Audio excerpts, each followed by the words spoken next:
everyone, this is Cameron's on, and today we're going to be playing a game called Beaconpines. Now this game is absolutely so much fun. There are so many different routes and charms we could try. We have to figure out what to do because it's clear that still getting that same ending of everything getting frozen over. And I want to try to figure out like how we can prevent that, but also figure out what the hell is going on with this town. And what our Gran has to do with it as well, because it's so weird, because is that even our Gran, or is it some stranger? So let's just get started, and like I said before, I will include a link to the game down in the description below, if you guys want to try it out for yourself. Maybe we should just quit? Maybe you should just close the book, walk away, and never think of me again! Nah, I'm not giving up. I don't mean that. We got a little closer this time. We just need to try again. Yeah. Please. It's alright, I'm not giving up. Okay, so we already did these. We already did that. Did those. We haven't tried this yet.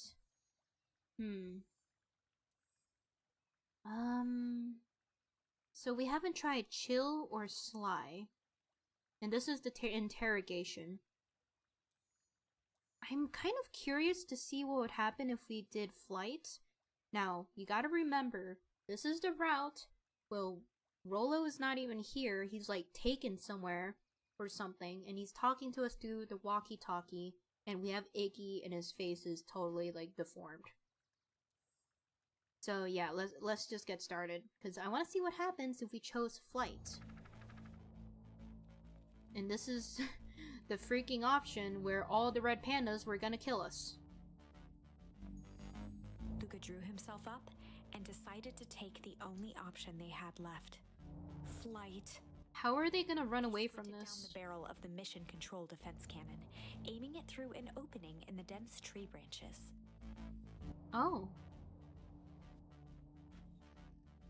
He looked up with surprise as it struck true and taut. Wow, I can't believe that worked. Hey, Mr. Kerr.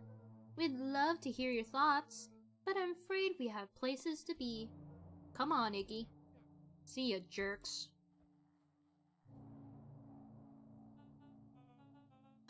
Fine, we know where that leads them. This way, we'll take the tunnels. The tunnels? What the hell? What, the tunnels? Also, remember how they talked about the perennial harvest and how they came to this town? They literally moved everyone in this town and said that they were like decontaminating the groundwater. I'm starting to believe that's not what all they did. They made freaking tunnels? That's so weird. As they sprinted through the thicket, the branches clawed at them, reluctant to give passage. After what felt like a marathon, Luca stopped in his tracks as they reached the clearing. It does feel like this is gonna be another ending though, because, like, what the hell is their plan? They can't run away from them forever. That was all he was able to say before Iggy slammed into his back. The boys tumbled down a steep decline and crashed with a wheezing thud on a surface as hard as ice. What? In fact, it was ice. Chapter 5. Signs. They stood silently, catching their breath.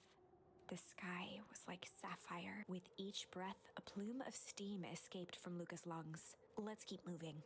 Luca pulled Iggy to his feet as they gazed across a snowy terrain. What the hell is this area? That was actually pretty badass. Uh-huh. I think we lost them. Are we up in the mountains? I don't think so. If anything, we went downhill. What's up with this winter wonderland? All I know is that there's no going back the way we came. Well, at least Iggy is wearing a jacket that's good enough for the winter. Let's see if we can get our bearings. Follow me. Huh. This is very bizarre. What's that?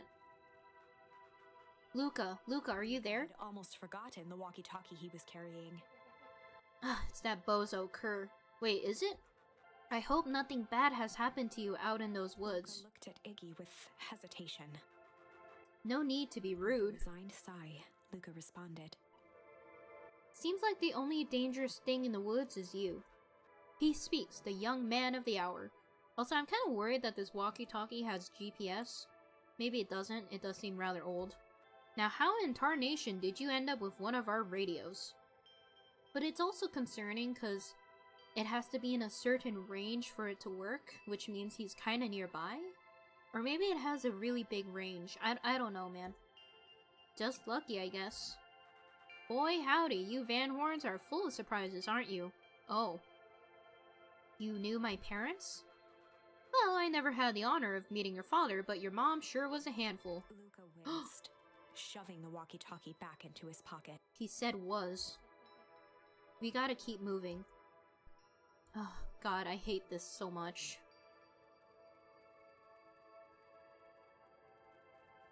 What's this?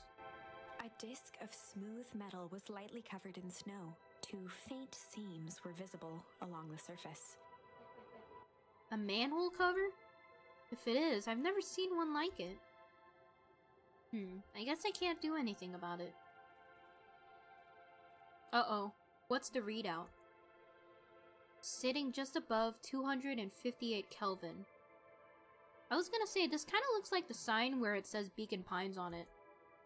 Huh, that's a bit down from last time. Should we report this to Mr. Kerr? Meh, still within safe ranges.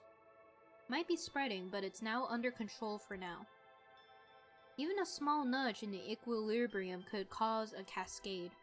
Dude, relax. There's a few more sites to hit before we can punch out. Let's get this over with. I thought this is where it said Beacon Pines. What's all this? Hard to say with all this snow. I think it's a town sign. Huh, I can almost make out the letters under there. Huh, what town could this even be? There can't be another town in this deep in the Weep Woods. I'm looking at evidence to the contrary. Let's figure out what we're dealing with here. Step 1, snow's gotta go. I'll see what I can do. What am I supposed to do? In regards... snowballs, maybe? Whoops. That was awful lame.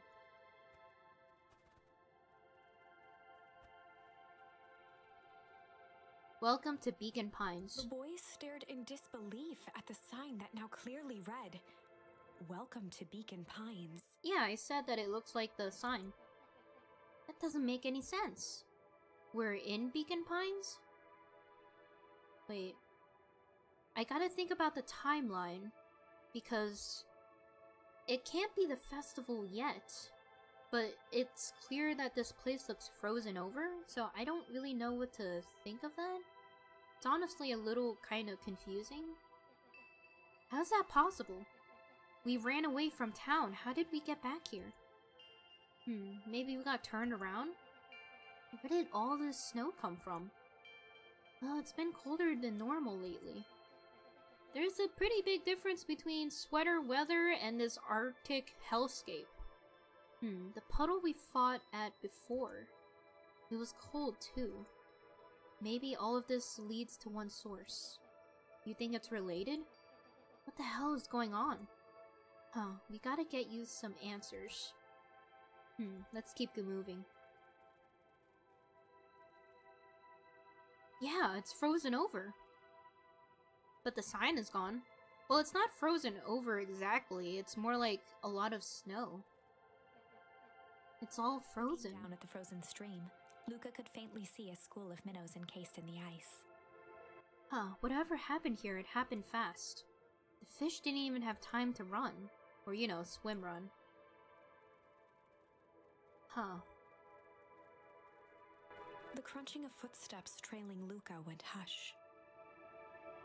He looked back to see Iggy's face twisted with confusion. Everyone's gone. What? There's nothing here but more snow. Huh, there must be an explanation for all of this. We have to keep looking. You can look all you want. I quit. Iggy, we have to keep moving. You don't get it, do you? This isn't one of your pathetic Hank Atomic stories. We aren't going to save the day. We aren't even going to save ourselves. My face is mangled. This town is destroyed. And everyone we ever known is gone. You don't know that. You can't just quit. Do whatever you want. I'm done. Iggy, it's gonna be okay. Luca peered upward at the darkening sky. Huh. He let out a long, foggy breath. Faintly, Iggy began to cry. Seeing Iggy in such a pathetic state gave Luca a sense of compassion, and more than a little guilt. It is getting pretty late, I think. Probably not a good idea to stumble around in the dark anyway. Luca allowed himself to collapse next to Iggy. Let's just rest for a bit. The boys huddled together for warmth and comfort. Maybe it's possible to get into one of those buildings. For exhaustion, their minds would be racing, trying to make sense of the events of the day. Huh, it really is crazy. As it was, all they had energy for was to sit in silence, numb. Oh, so was there fences there before? Because I want to say no. The way that the snow covered everything over. It's kind of calming. Yeah. Huh, I haven't had the time to say this, but thanks. Huh? For getting us away from those creeps. I sorta just froze up back there. Iggy, I should be the one apologizing. It all happened because I lost my temper. Nah, that's bull hockey. First of all, you didn't know what that gunk would do. You didn't, right? Of course not. And second, stop with all this baloney about losing your temper. But I did lose my temper. He motioned sarcastically to his half-deformed face. Obviously. But that's exactly what you should have done. Huh?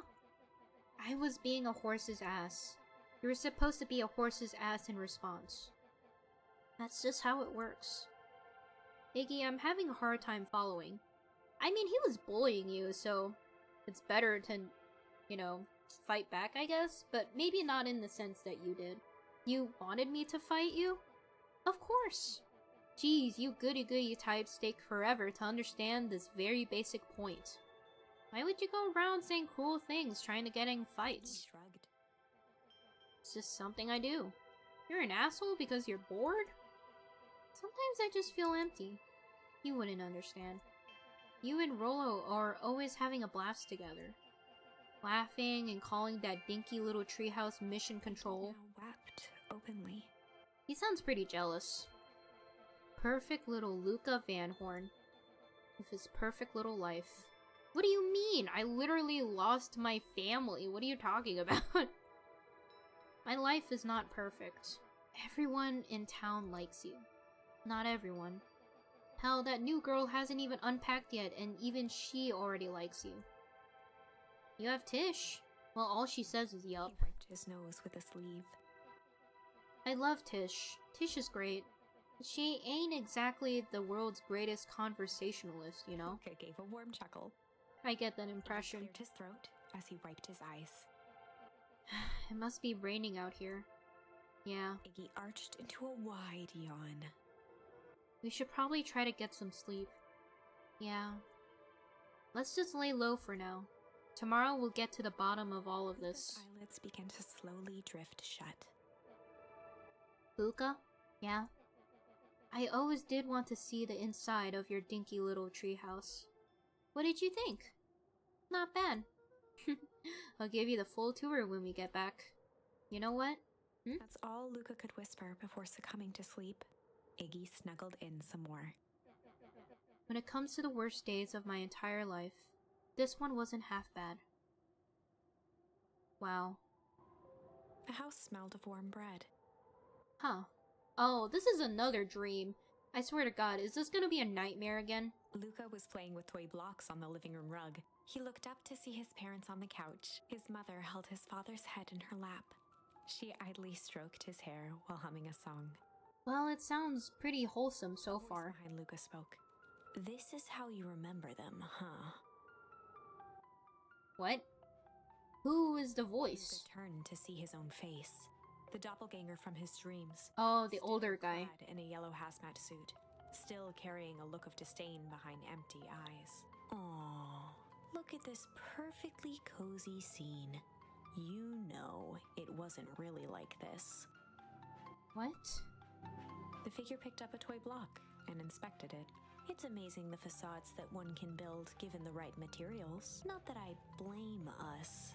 These are a child's memories, all warm and fuzzy. The nostalgia filter. You don't remember, do you? Remember what? Snatched the block from the figure's yellow-gloved hand. Remember what? The doppelganger pointed to the couch. The last day we saw him alive. Oh. The day he chose to abandon us. Did he though? Oh, well, suppose he was trying to figure out what was going on with the disease. I guess in a way, he did abandon us, but he also just wanted to help everyone, so I don't think that's really fair to say. Luca turned to look at his father, still lounging on the couch. That's not true. He didn't abandon us. The doppelganger waved his hand dismissively. Everything is true here. It's just a matter of what we choose to see. Well, let me show you. The world flickered and pulsed. Luca was sitting next to his bed, listening to his heartbeat with one of his dad's stethoscopes. The doppelganger limped into the room. Now, we both know that's not how this went. Oh my god. He grabbed Luca's hand and guided the stethoscope to the floor. Oh, to the floor. Luca heard muffled shouting, brought close by the stethoscope. It was his parents, fighting. Do you remember what we did next? Luca gave a slow nod and crept down the hall to peek through the banister. What happened? He could see the outline of his mother at the bottom of the stairs. Damn it, Walt. We can't afford to get involved in this. She was scared. His father stepped forward. What am I supposed to do? Just watch? There's a sickness in this town, and we both know who's behind it. I swore an oath to help people. I won't turn my back on them. Luca's mother grabbed Walt. She was crying, pleading. I can't lose you. Walt calmly removed Eleanor's hand from his shoulder. What's right is right, and what's wrong is wrong. I could never live with myself if I let Sharper get away with this. Sharper? Sharper's doing this?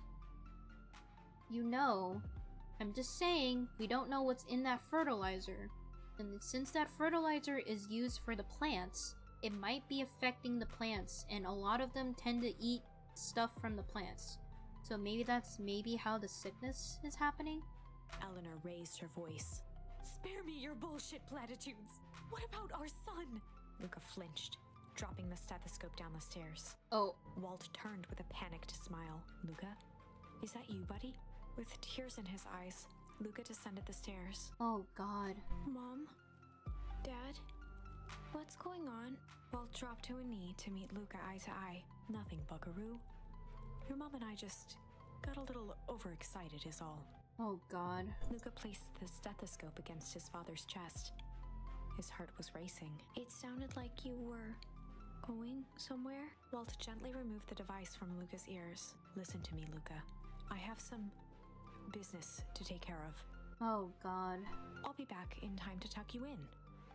So, if he got killed, what did they do with the body? Were they able to get the body? Or is that grave just merely, like, it's not actually him under there? Luca hugged his father tightly. Promise? Walt stood up and walked to the door. He glanced over his shoulder. I promise.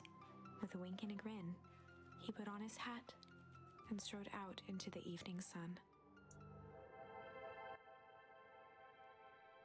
A figure approached soundlessly from the foggy snowfall. You know, it does make me curious. I don't quite remember what Luca's mother did. She's not a deep engineer, is she? I don't think so. It makes me curious what that body could be. And I'm only saying that because of the fact that she's missing. It stood above them, lingering in contemplation. Slowly raising one hand above Iggy, it snapped out 2 brisk raps on his head. Who is this person?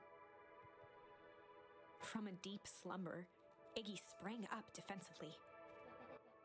Get your hands off of me. Whether it was the calming presence or the recognition that he was not in danger, Iggy felt his clenched fists lower. Just whatever you think you're doing. Up, gradually remembering his whereabouts. The figure exhaled a cloud of warm vapor. You two certainly have caused a lot of commotion. What's that supposed to mean? Take it easy, Iggy. We were asleep minding our own business. You're the one running around knocking on people's heads. I'm sorry if I hurt you, Iggy. You didn't hurt nobody. anybody. Huh? Oh, I see. You think you're better than me, you- When it came to complete strangers, Iggy had trouble cobbling together an insult. You big-headed, scarfy-necked furball. Okay, let's lower the temperature a bit here. Interesting choice of words. I meant let's all just calm down. Who are you? A friend. An observer.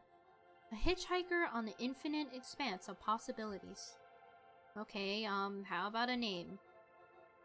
If you must call me something, you can call me a gnat. Iggy huffed with gratification. How about you make like a gnat and buzz off? Okay, that's pretty good. Very well. Began to turn away indifferently. Wait, do you live here? You might say that. Do you know where we are? You might also say that. Look, pal, we just want to find a safe way out of here.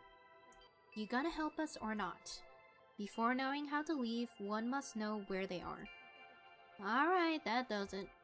Luca, I don't know about you, but getting out of here one way or another. Turned sharply and began to stomp off. Enough with the riddles. Iggy, wait up.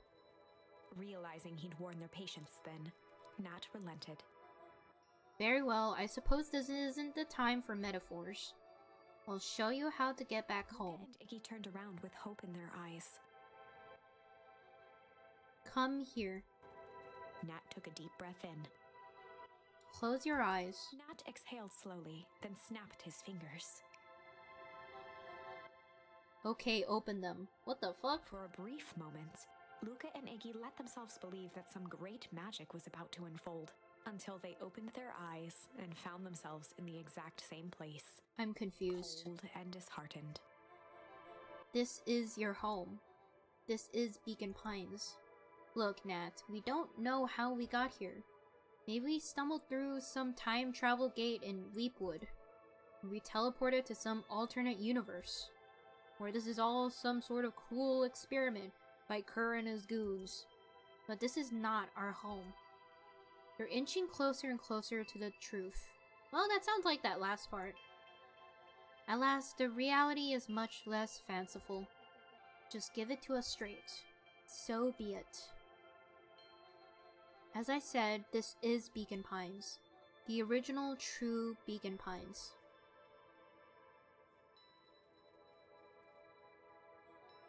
You both grew up here, but the town you've called your home for the past several years is a replica.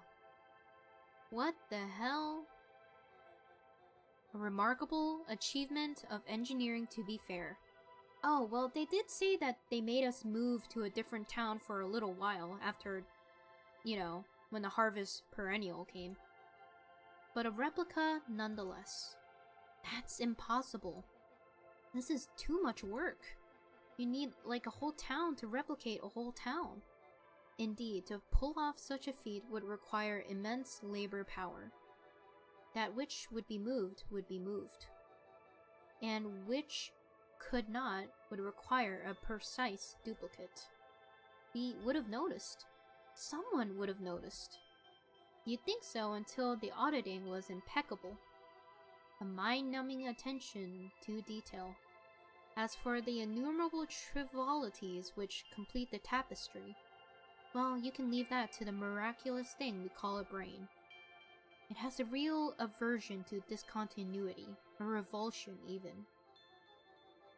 The brain has a wonderful way of smoothing out the rough edges, keeping us sane.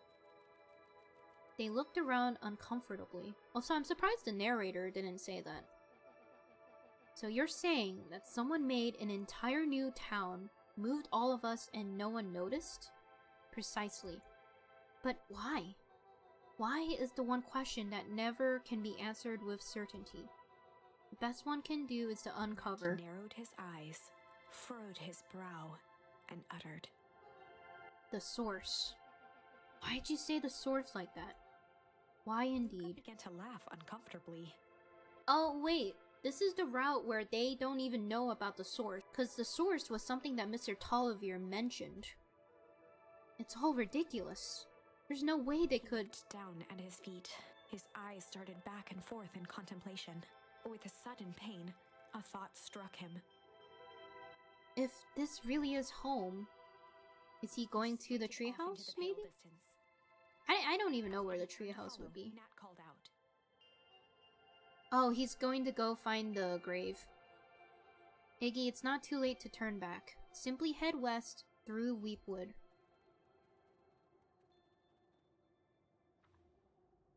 Chapter 6. The Source. The Source. Oh my god, this is the final, or this is the actual chapter about it. Okay, so we are actually out of time for this episode. There is so much to take in. I honestly don't even know what to think of it. It's honestly like really crazy. I hope you guys are enjoying this series. I certainly am. This is a lot more fun than I thought it would be because I kind of just saw this game and thought it was cute. There's so many mysteries to uncover and it's driving me crazy. Anyway, like I said, I'll keep a link to the game down in the description below. I hope you enjoyed the video. Make sure to like, comment, and subscribe. And I hope all of you have a blessed day. Goodbye!